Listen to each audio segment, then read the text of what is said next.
one has done this yet, have they? 2.5 litres, 3-cylinder, 160 horsepower, 220. Oh, that's enough of the boring stuff. Let's go for a ride.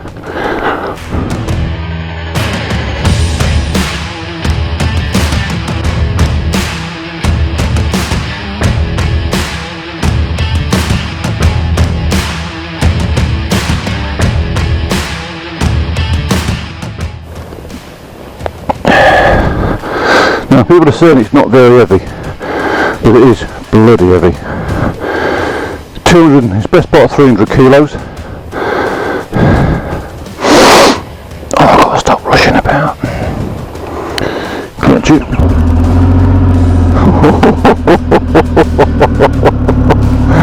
Shooty there.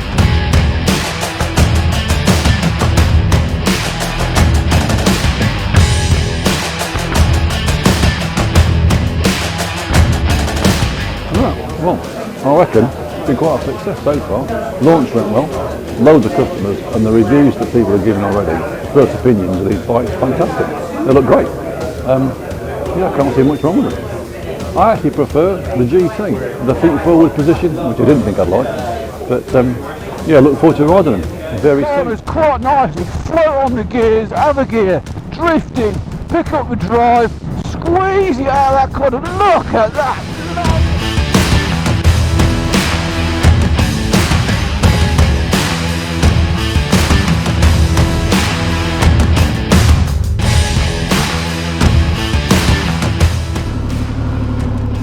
Oh, it's got that hill start thing. Oh, that's interesting. Yeah, you can't, once you, I've just put the brakes on, so the hill start thing's showing. Put in first. Hill start thing off. Yeah, nice.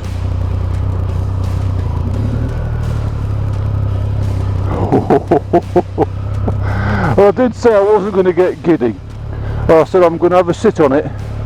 And I'm going to give it 5 minutes, but I'm not going to get giddy, but I feel giddy already.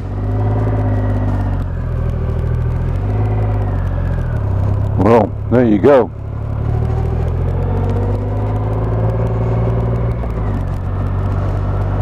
Well, suspension's nice and firm anyway. I know it's not, it is adjustable. Looks like we've got rebound and damping. Not sure about compression. Sorry, preload. But yeah, we've got some twiddly adjusters there, but I'm not going to touch bugger all. It actually feels really nice and light on first, and it doesn't push the bars. It feels very neutral, which is nice. Sometimes these big bikes at low speeds, you can feel the bars pulling and pushing under your legs, under your hands. But now this feels really nice. Oh, listen to that! Listen to that!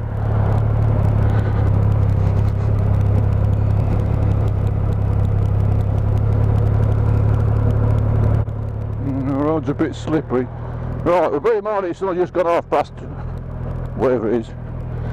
I'm going to let the roads dry out a little bit, but Jesus Christ, what a nice looking bit of kit. I'll just let Pizza Boy go. Go on, mate. I ain't going to start a filter on grit 2 minutes from the bloody factory, I tell you. I'll just sit alongside Matey Boy here. That's it. That's the first feet forward fishing for the pegs, because I think even though this is the mid-peg version, the R version, I've just gone to find the foot pegs and found some fresh air, so I have to remember that.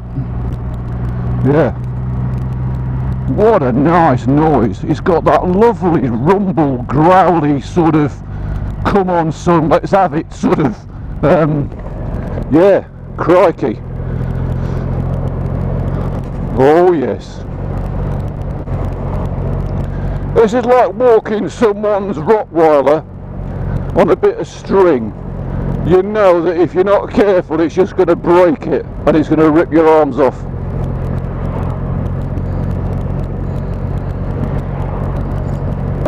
Well, these repair bands, your suspension feels really firm and sort of, yeah, it feels like a bloody almost sport bike. I mean, it's a big heavy bike, so the suspension's got to work hard, but And the bar position, I mean the legs are far forward, but the actual sitting down and on the bars, it's almost sort of Tuono-esque. It's sort of, you're slightly canted forward, quite an aggressive riding position really. I'm not sure how long I'd survive at this sort of on a long distance, but I'll get a motorway done over the next half hour or so. We'll come back into town from the motorway way. But yeah, very smooth. It's got that growl, that raspy growl to it. It's lovely. It is smooth, but it's sort of letting you know there's some attitude there, you know. I mean, after you, mate. Yeah. I mean, you think about it, you've got 3 700cc plus cylinders all fighting for position. Just get your head around that. Yeah, no, suspension wise, the bike feels really sturdy. It feels quite solid. It's a bit, don't like the sort of stutter bumps. The road undulates. Yeah, it's not too bad, but I'm only going slow. It's just stuttering around. It hasn't got warmed up yet, but we'll have to wait and see. I mean, look, I'm in fourth gear at 30 mile an hour. It's just over 1,000 RPM. It's mad. Look at this thing. So I'm going, mate. Let's try third. Let's see.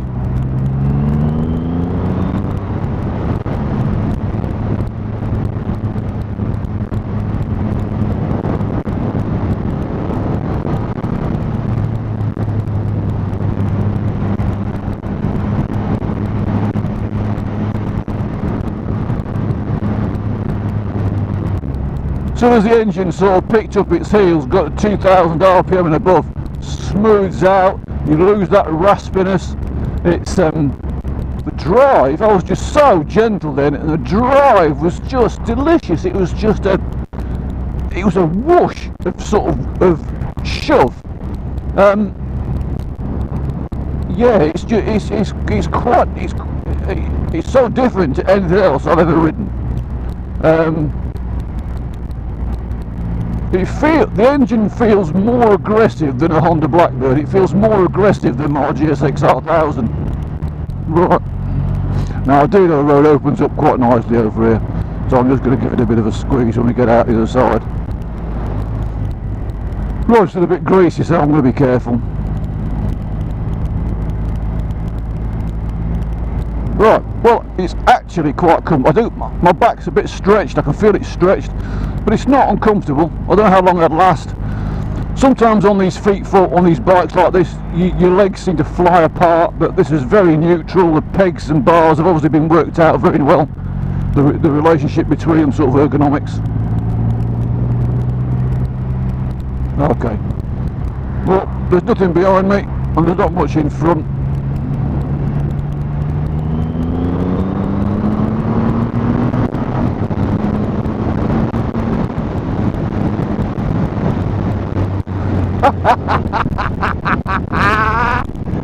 Jesus wept.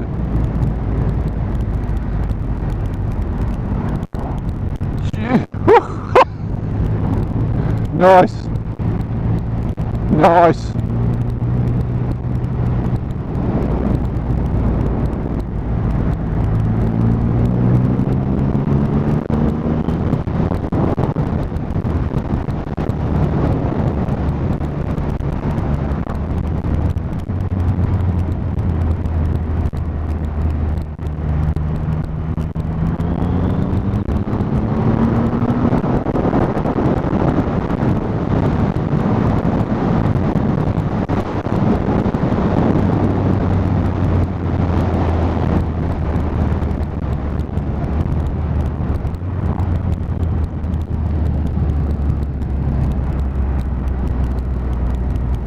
Well, yeah, it's quick. It is, and it's not quick in a frantic way. It's not quick in a frantic way. It's quick in a gentlemanly way. It's not a SWAT team. It's not a, you know, kick the door in, throw in the thunder flash, blind everyone, spray loads of bullets sort of fast. It's almost, it's a sniper's fast. It sort of takes its time. It's like, yes, we're having that, and it just builds that lovely sort of crescendo of oomph. God, I'm sounding like a bloody poet, I didn't know it. Well, the roads are dry now a little bit, and it actually goes round corners quite nicely. It feels very stable in the corners.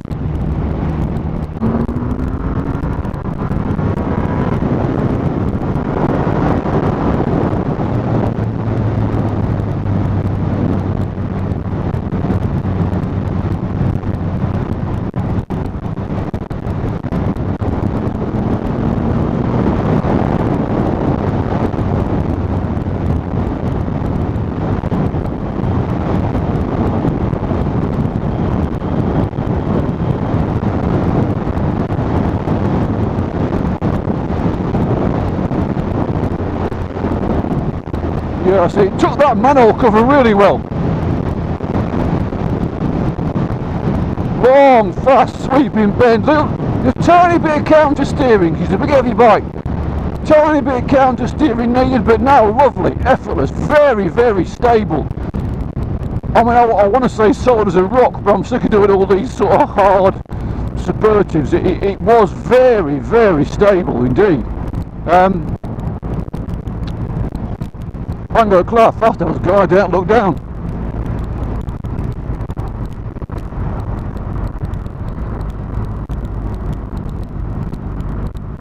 Now I'm going to sit in the traffic for a little bit while we get through this next little village. So, ergonomics wise, yeah, it's quite comfy. These mirrors work really well. You can adjust them the bar end thing works brilliantly. Ease of use, it's very easy to ride. The hydraulic clutch works a treat. It's got massive Brembo brakes. You've got no trouble with stopping power. The back brake down that slippery thing, I just felt a little bit of a rumble in the old brake pedal back there. Perhaps me being a bit ham-fisted.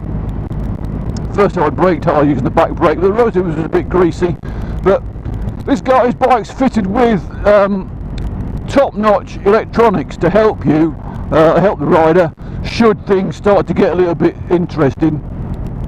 6-axis sort of gyro, ABS traction control, management systems. So whichever sort of attitude the bike's in, there are electronics on this bike that can help you. When I'm currently in sport mode, and that throttle response back there was yeah, crisp. Don't forget, it's a big lazy engine, 2500cc. It does pick up quickly, but it's not R6 revving sort of fast. It's not like you know, a litre sports bike that will just rev and you can keep it pinned at high revs.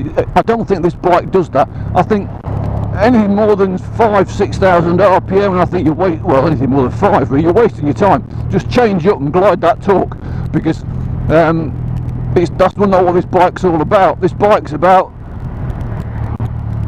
well, it's about this really. It's about wandering through the lanes, and just, if you want to go, just squeeze it on. It's just brilliant, and it gets that grey fit. You almost feel it come up through your body. You can feel that engine going, all right mate, let's have some. Yeah, it's very nice to ride, and I've been riding a GS now for quite some time, a GS Adventure, which is a big heavy bike. On the move, this feels more nimble than my GS, which is saying something, because GSs are quite low slung, and it's the only sort of big bike I've ridden recently that I can compare it to.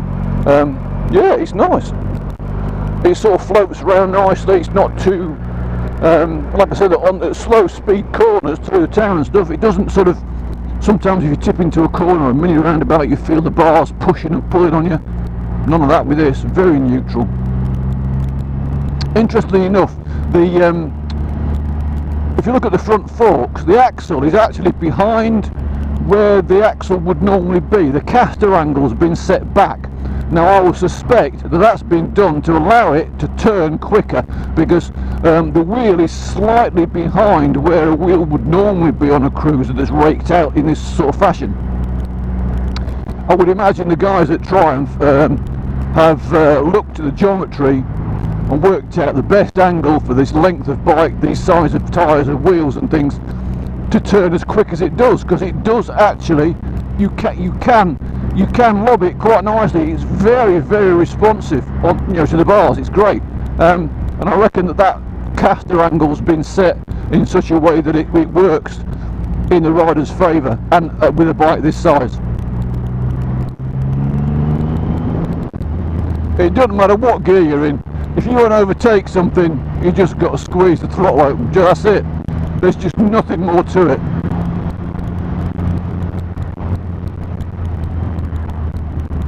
And all the time there's that deep, throaty, rumble, burbly noise underneath the bike. It's just gorgeous to hear.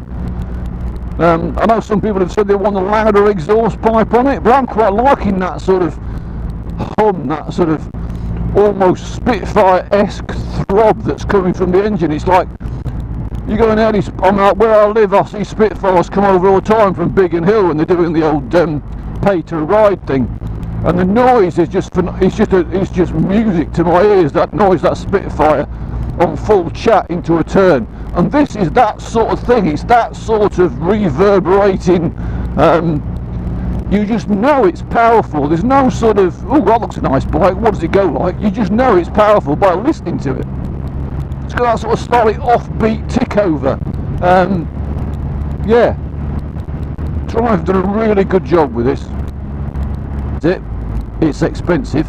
This one I'm sat on now is £19,500. Yep, you heard it, £19,500. So if you bought this, you're almost, I'd feel obliged to use it every single day. I'd be obliged to sort of sit on it and go to sleep with it, because you spent that much money on a motorbike.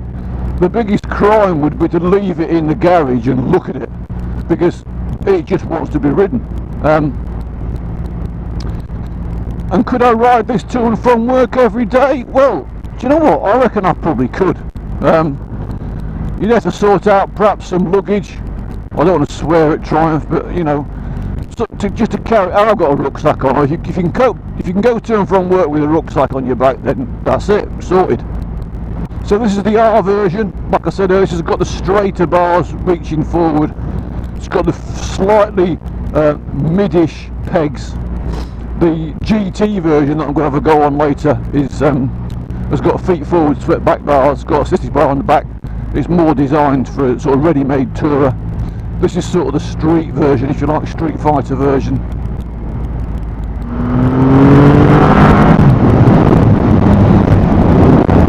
So this bike absolutely loves these sort of big A roads. Stick it into corners quite nicely, float on the gears, other gear, drifting, pick up the drive, squeeze it out of that corner. Look at that, lovely. Holds that right nicely, round the right-hander, driving up that hill, just superb!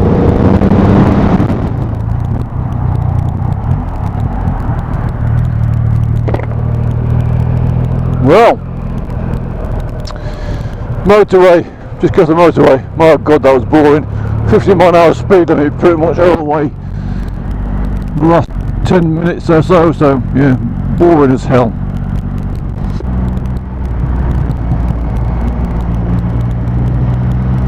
So you don't mind being run over a bit, does it? It's just that drive out of them corners is just addictive. Don't want to rev it, just keep them revs really slow, keep the revs low and steady, and just whoosh, away it goes. Superb.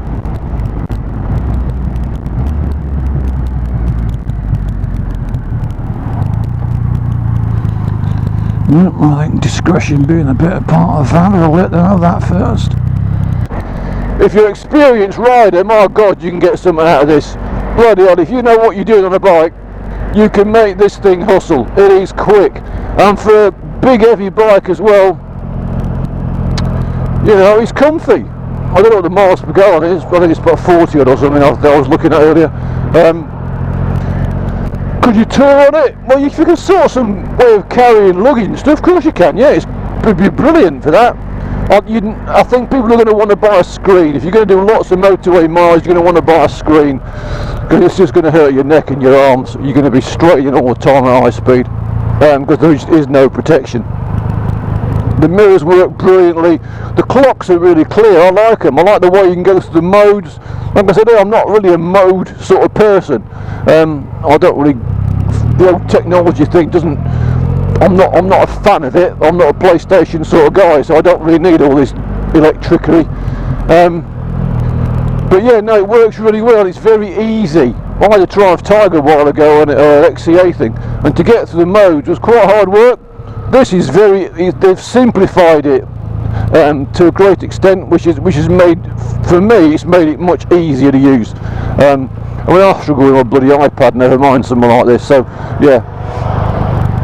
But like just now, just bimbling through traffic, it's just fine. It doesn't feel like it feels better than it should. Very new. What I like is the neutrality of it. It doesn't want to drag you anywhere. It just goes where you want it. You can float through, trickle through traffic, no problem at all, no bother. Well, I can have that as well. Thank you very much. Home, James. Don't spare the horses.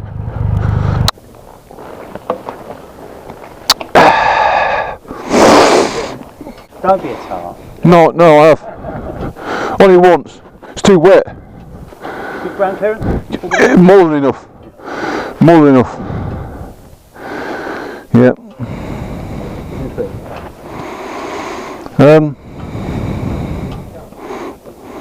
Just brilliant. We pay him well. I'll be interested to see what you think when you get back, because you've got a D'Arville, haven't you?